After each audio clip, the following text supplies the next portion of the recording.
Okay, so now I'm recording. So what we have here is the ISLL site. I'm online with Tim and Walt. If I come down to site contents at the root, I can see he's created an academic resources subsite. The content is normally in the content subsite.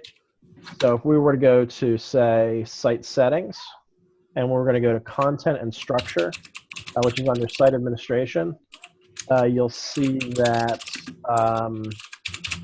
you see kind of like this giant map of your site. Content and structure is this really old interface that can be like super, super handy to use.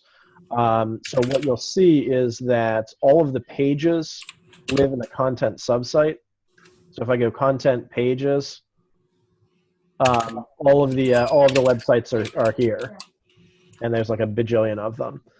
And so what we really want is for everything that is in, let's see, which part of the sitemap? She said it was, Timmy said it was somewhere in here. Yeah, the academic resources. Okay, so this is fantastic. So there's only 1, 2, 3, 4, 5 pages here. Academic resources, office hours, academic support, special events, and workshop. That's correct. Yep. Okay, cool. So what we need to do is basically figure out which 5 ASPX pages match up to these 5 pages here. And we're going to move those pages over. So there are a couple of little hiccups with how to do this. First thing is if we go to site settings, term store management, you'll see that every single one of these pages basically has 2 URLs. What was the menu that was inside of again, Tim? Let me see. That was under students. Yeah. Okay.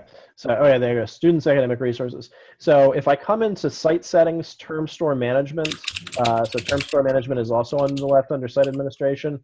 You get into this interface. This interface is the devil. I will not kid you. It is awful to be in, but it's incredibly powerful. It was just programmed by somebody who was not having their best day.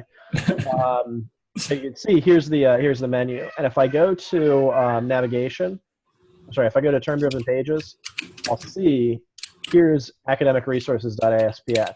That's the actual ASPX file that has the content on it. Office hours has officehours.aspx. Academic support, special events, workshop, all nice and good. Most times in SharePoint, if you go and move a physical file from one place to another one, SharePoint will like figure it out and fix everything for you. That is not the case in terms of the term store. Okay. If we physically move those pages, it will freak out and delete this section of the menu. Ooh. And so we're going to stop that from happening by taking a look at. This is one of those things where if we create it and if we create the subsite before we create the pages, we don't have to worry about this. But if we're doing this after the fact, if we're sort of dividing up the site after the fact, it takes a few more steps. So what I'm going to do is I'm going to go to site contents. I'm going to go to the academic resource subsite, and now I've got the URL structure.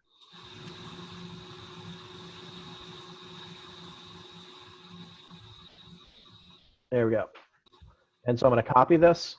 And what I'm going to do is I'm going to manually change this chain here from content subsite to academic resources subsite.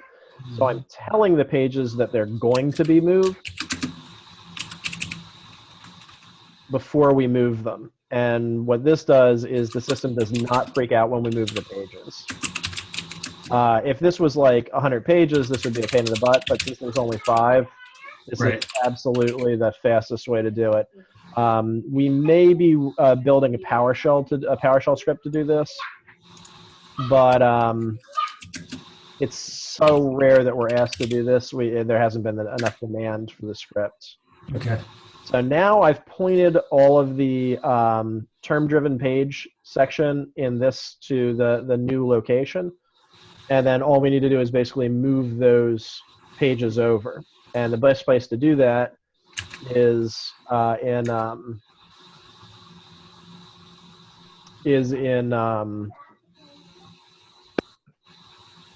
the content and structure.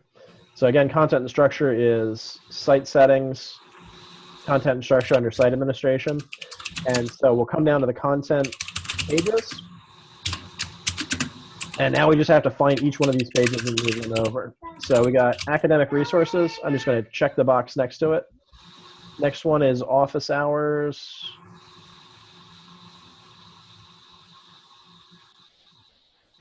Boom, right there. Next one is academic support. Boom. Next one is special events. Special events is on the next page, so I'll get it next. And workshop is on the next page, so I'll get it last. So I've got these three. I'm going to go to actions, and I'm going to go to move.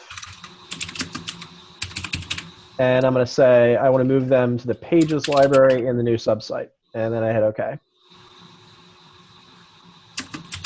And this takes it a surprisingly long amount of time. It's literally just moving 3 files. But what it's also doing is it's going through the entire SharePoint website, trying to find anybody that's making reference to these files and updating the pointers. Okay. It would fail that with the term store if we hadn't moved them first.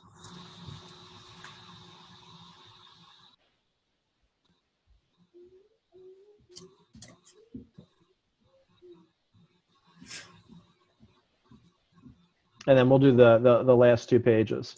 The cool thing about this is once they've been moved,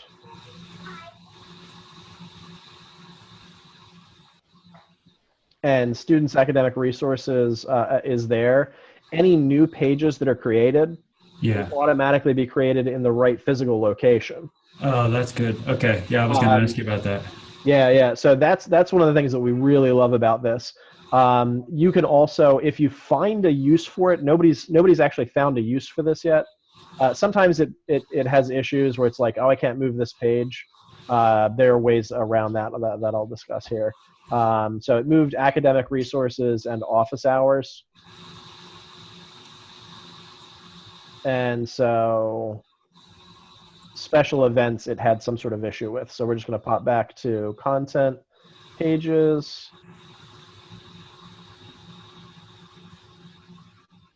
Academic support.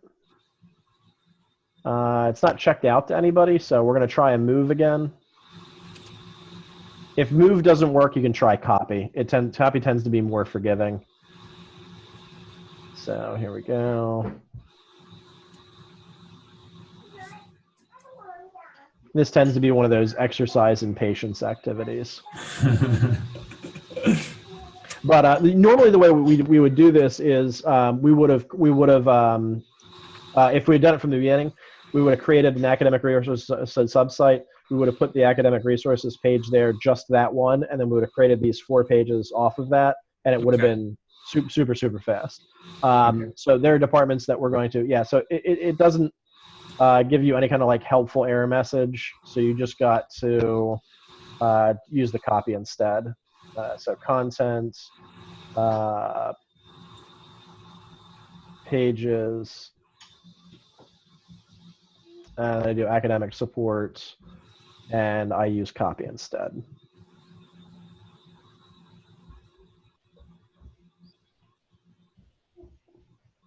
And that'll tend to go much faster. Copies have less operations associated with them. If you copy a resource, it does not try to change any pointers.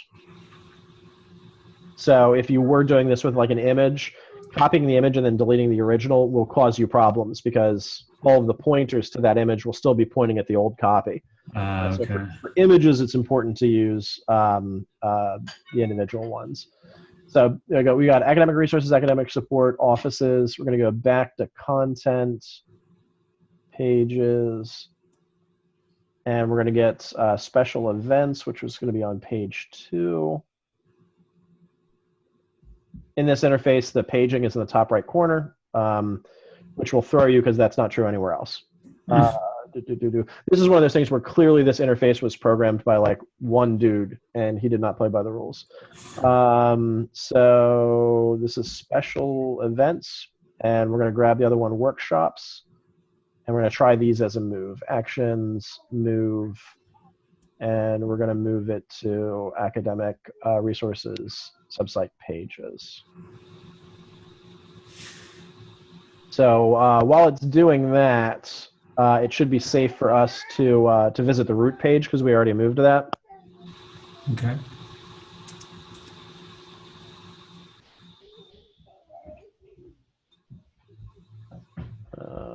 So Students. Yeah. thank you. I get like brain lock. One of the other things that we tend to recommend that you do is if these two images and any of the images on the subsites are used exclusively for these pages, we should move them as well. Okay. That can be a little trickier.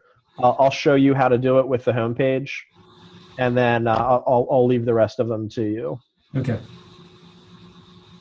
So we're just waiting. Okay, so fantastic. So we have all 1, 2, 3, 4, 5 pages. We know something went weird with academic support, so there's possibility that there's still some pointers pointing to the old file, but all of these should work now. So office hours, academic support, special events, workshops. So this is fantastic. So now I just basically say, fantastic, I'm going to view image, and I can see that the image is called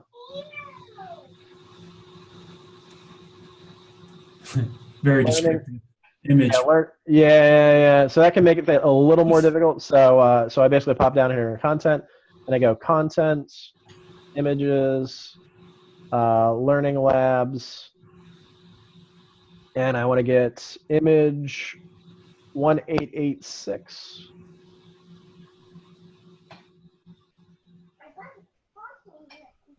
That's this one. Let's see if we can grab the other ones because there were only 3. We can actually get them all. 18781. That's this one. And then the last one was on the workshops page. And that image was 5757. Boom. So all 3 of these, we're going to go actions, move. We're going to go to, and then we're just going to move them right into academic resources images. This will make cropping work. If you didn't do this, you wouldn't be able to crop the images.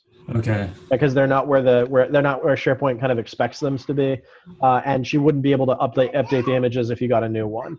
Okay. So you always want to keep sort of like all of your content together. So the cool thing here is now if I refresh this page,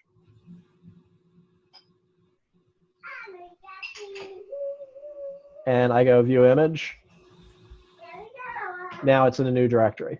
Oh, great. So the page knows that we moved the image and has kept the link. So we didn't break our shit. Great. And all of our stuff is in the same location. So this is cool. So now the entire academic resources section is in the directory that you made for it, and all of the images are moved over, all of the pages are moved over, and we've moved them in a safe method that didn't break any kind of like weird links to them. Okay. So is there anything we need to do with academic support then, the one that didn't move initially? My guess is no. Okay. There should never be any links. There should never be any pointers to the original file. So what we'll do is we'll just go into that. We'll go into that directory and we'll just delete it. Okay. There is always a recycle bin. So if this was a horrible idea, we can undo it. Okay.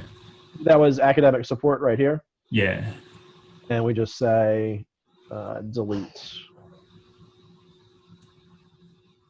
And then we'll pop over here and make sure. Yeah, because we're pointing to the other one.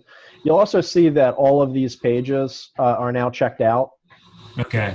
And the reason that is what moving or copying is like an action where it's like, I'm not sure if you wanted to do that, so we're not going to put them in as live yet. Okay, so I'll just publish all this. Yeah. So we're gonna pop into the easiest place to do that, I think, is site settings. Content and structure. Special events was not published yet. Oh, okay. Good to know. Good to know. Thank you. But the rest were, yeah. Okay, so I'll just say boom, boom, boom, boom. Actions. Oh, it wants me to check them in individually. That's fine. Or it's published out there. Oh, there was publish? Yeah. Let's do it. Actions, publish.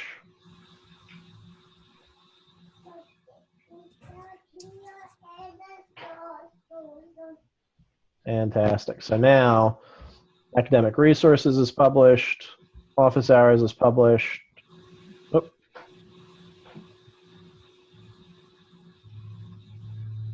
All right, well, let's just do it this way. We'll do it the slow way.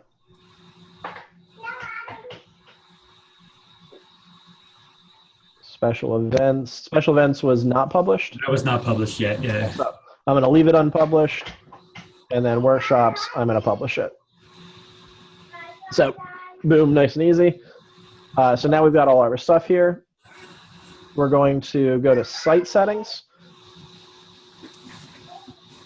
And then we're going to go to site permissions, just to confirm that the site permissions are set up right. So this site is set up. It has unique permissions because Tim has already broken the permissions and said the site's going to have its own one. It already has its own groups, approvers and contributors. It's already got its own. So anybody that's site-wide can do their site-wide task to it, and people that are here can do their task to it here. So now the permissions are definitely set up right for this subsite. So the next thing we'll do is go into site settings, people and groups, and then go to down here in the bottom left-hand corner.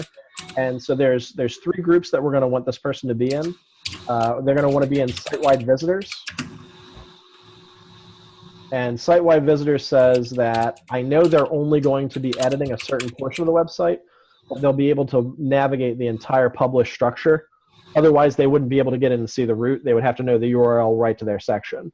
And so site-wide visitors lets them navigate the site as they need to, and then only access the parts that they need. So what's the email address of the person we want to add? She should be Gfree, Gfree at UDEL. Okay, and they don't have art sign-in accounts. Oh, and she's student labor. Fantastic, even better. Students we never give art sign-in accounts to anymore. Okay. This month. So I just say boom, Gfree. I add her in. I hit share. So now she can log into the site. Can't do anything, but she can log in. We come back to more, and we say site-wide CMS participants. That means that she's actually going to be contributing to the site. This will let her make new pages and have those pages make it into the menu. So we say new GFREE. Once it's found her once, it finds her real fast. Boom. She's there. Now we want to go back to more. And so we're not adding her to site-wide contributors. She cannot add stuff anywhere. We're only adding her to academic resources contributors. Okay. And now she's a contributor, and you've already added her here. So boom, win Gfree. So now she can log on to the site and see the entire published side. She can create new pages where it's appropriate, and she can contribute specifically to that site. So she now has the right level of access. The last thing that we want to do is come into this site specifically, and we want to set up a workflow. So I go to site contents, and I go to the pages library. So we're really setting up a content approval for the pages library. There is no content approval for the images. You can add new images without needing your permission to add the images. But Okay. to put the image on a page, she would need the ability to edit pages. So coincidentally, that means she could change an image out. So if somebody went rogue, they could make a picture of like a big butt, match its file name, overwrite the file, and they would never need to touch the page. So if somebody did want to go rogue, that's how they would do it. Don't tell anyone. Okay. You could conceivably, you can set permissions up to any type of resource.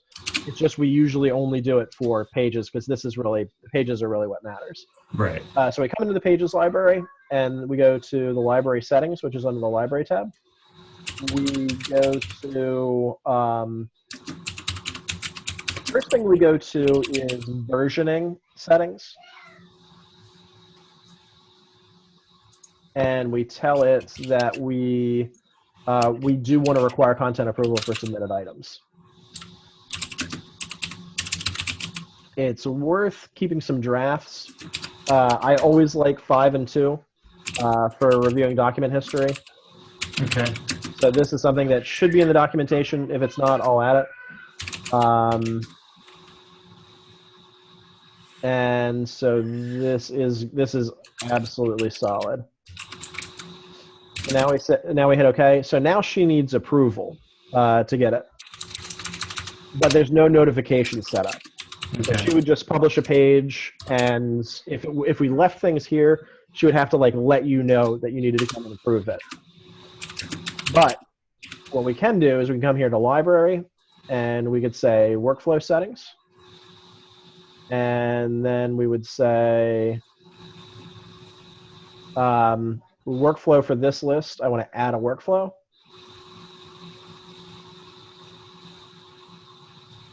And I want to add a publishing approval workflow. And we always name these the same way. So it's the academic resources publishing workflow. The reason you want to name these is you may have, if you split your site up, you may have 5 different workflows. Right. And sometimes you're looking at the workflow directly and you'll have no idea. This workflow failed, but I don't know which one it is. So you always want to name them.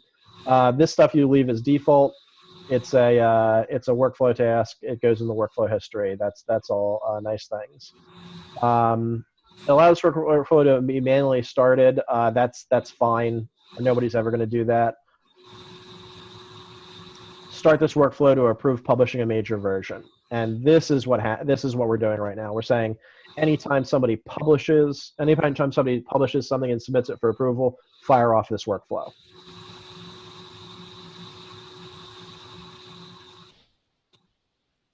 So we're going to the next step, and then we assign it, and then we assign this to the academic resources. I'm waiting for autocomplete. Approval. Yeah, there we go. Oh, it's a little snippy. So I thought autocomplete was on this interface.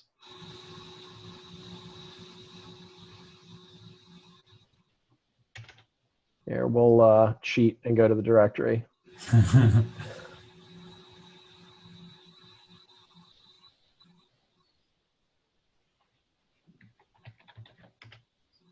There we go. Approvers. And so now this is saying send it to basically everybody in the group. There's only going to be one person in that group, so this isn't going to be confusing at all. If you had multiple people in this group, you'd have to decide what happens. Do they all need to approve it, or is only one? For the class assign, it's going to, and then here goes, it says, assign a task to each individual member. Should say approve this change. Due date we don't do. Duration per task we do 5 days. And what this does is when the person submits it, it tells the person, hey, you need to approve this page. And this is how many days before it reminds them again. Okay. So we put 5 days. So if the person doesn't approve it, every 5 days after that, it will keep bugging them. Dude, you got a page to approve.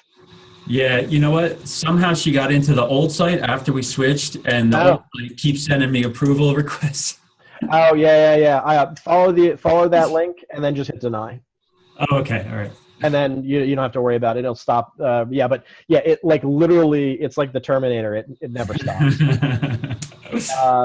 So here we go. End on first rejection. means if you did have a chain where it was like it goes to you and then it goes to Bob and then it goes to Jan, the first person that rejected it, it's just done. Okay. We don't do end on document change. We want people to be able to like make changes to it. So if she made a change, if she changes something and submits it to you, she can make another change and she doesn't need to retract it and resubmit it. Okay. Because that's kind of a pain in the ass. And then we enable content approval, update the approval status of the workflow when it's completed. So we say like, what I say to this workflow is what goes on the page approval status. And then we hit save.